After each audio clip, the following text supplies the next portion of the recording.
Naungkat na naman kung nag-break na nga ba sina Paolo Contis at Yen Santos. Napansin kasi ng netizens na in-unfollow ni Paolo si Yen sa Instagram. Yan at iba pang chika sa report na to.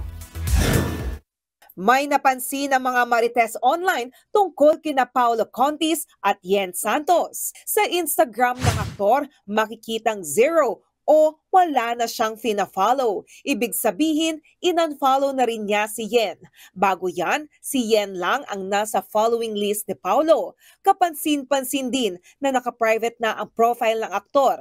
Dahil dyan, mas umugong ang usap-usapang hiwalay na nga ang dalawa.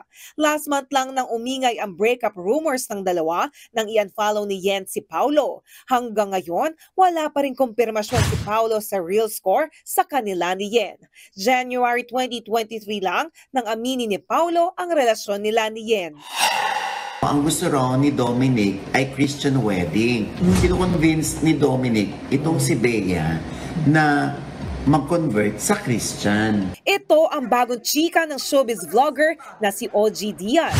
Kung bakit umano naghiwalay sina Bea Alonzo at Dominic Roque. Wala pa daw sa kamalayan ni Bea yung mag-convert bilang Christian. So lumalabas ay hindi pa panahon para kay Bea daw na magpalit ng reliyon. Kaya na-call off nga yung wedding. Ayon pa raw sa source ni Mama Ogs, sinubukan ni Dominic na kumbinsihin muli si Bea na magkabalikan sila.